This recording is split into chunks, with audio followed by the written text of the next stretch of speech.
কষ্ট পাবো।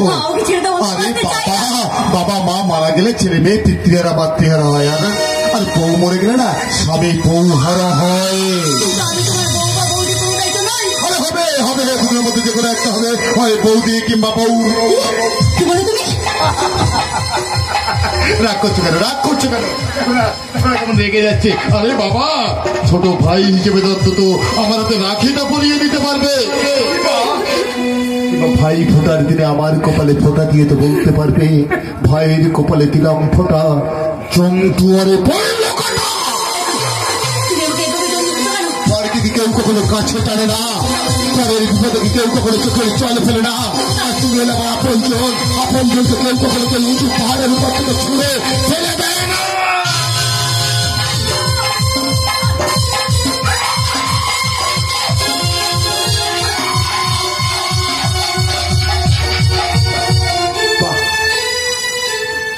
কি সুন্দর শাড়ি গো তোমার, চলো না তোমার এই শাড়িটা কে কিনে দিয়েছে? আরে বাবা বলো না, তোমার এই শাড়িটা খুব সুন্দর লাগছে জানো।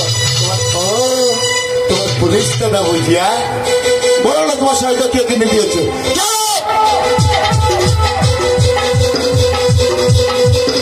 শাড়িটা তুমি নিজে খুলবে না, আমাকে খুলে নিতে হবে।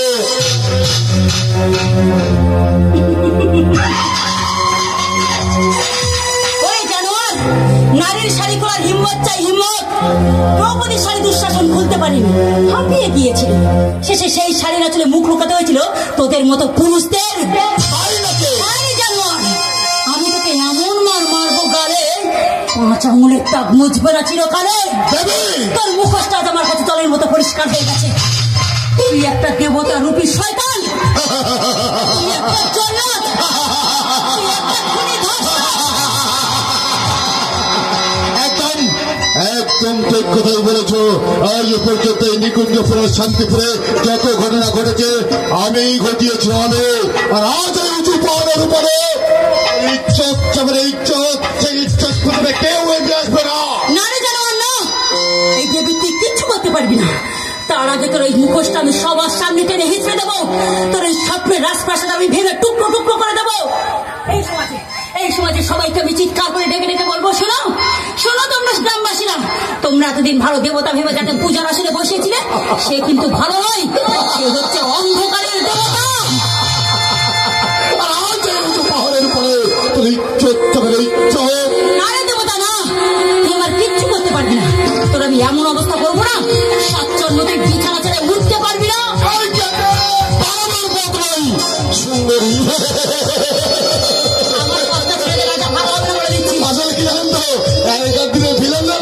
অসুরের মতো শক্তি ছিল, আর এখনকার দিনে ভিলেন না ওই ভেজা মাল খেয়ে শরীরের পাওয়ারটা একেবারেই কমে গেছে।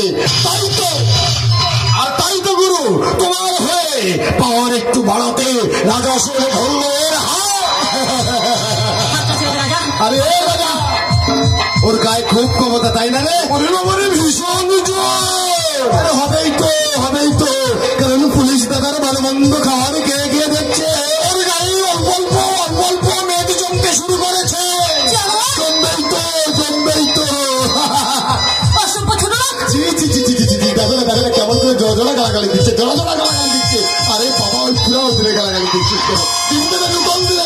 নূতন দিনের গালাগালিতে আমার মা রেগে গেলে কিন্তু ভীষণ রেগে যায়। মা গো, বাচ্চা মেয়ে ভুল করে চোখে ছেড়ে দাও, মাকে ছেড়ে দাও। সকলে তোমারই জমই তারা তুমি, তোমার কর্ম তুমি কর্মা, লোকে বলে আরে ওকে সইয়ে দে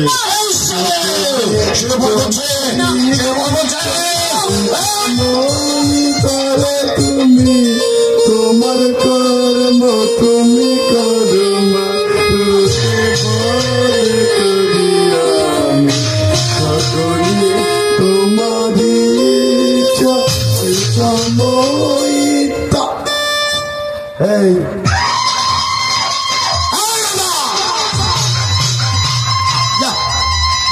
খেলায় কোনো রেফারি লাইন্সম্যান কারোর কোনো প্রয়োজন নেই। আমার একার খেলা, আমি একা খেলে নিতে পারবো। যা এখন নাই গুরু একটা কথা বলবো? একটা খেলা দুটো বল।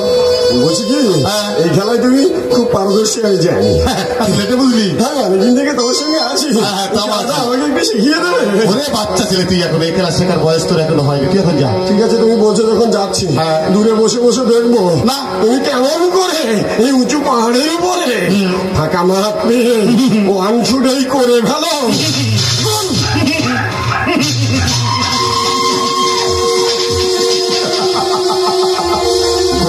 আমি করবই রে, গোল করার জন্য তো খেলার মাঠে খেলতে নেমেছে। ওই দূরে সরে যায় দেবী রাগ মণিরত্তা।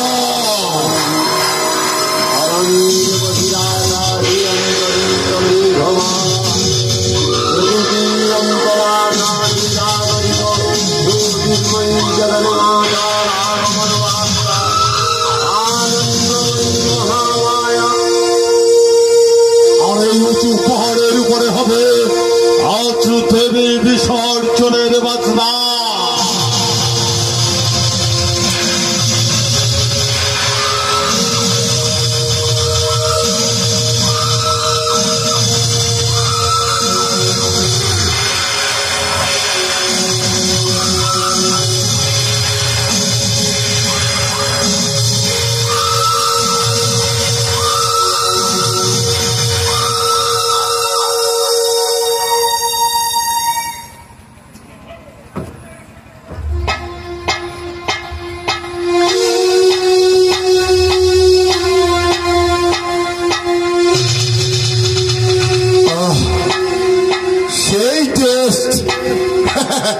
বিনা নিমন্ত্রণে মাল যে এত ভালো টেস্ট হয় তা আমার আগে কখনো কোনো দিন জানা ছিল না।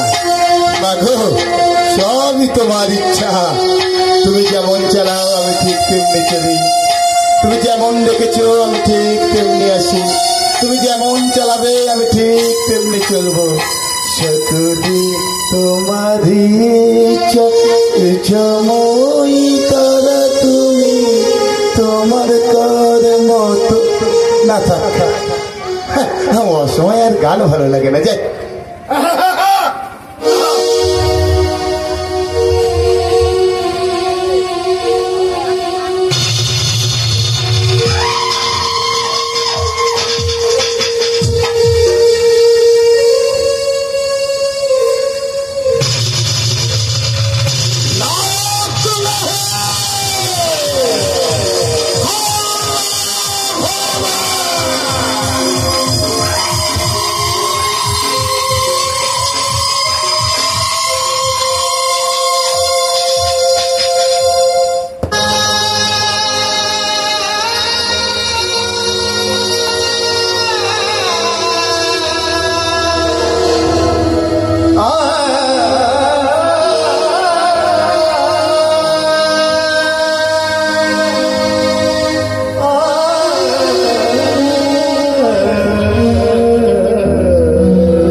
হয়ে গেছে।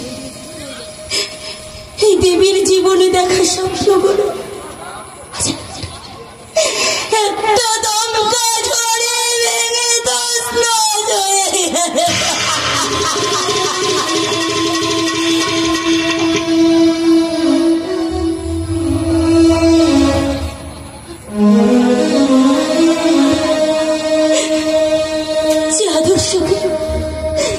যে আদর্শকে আমি আমার মন প্রাণ দিয়ে ভালোবেসেছিলাম, সেই আদর্শ আজ আমার সাথে বিশ্বাসঘাতকতা করেছে।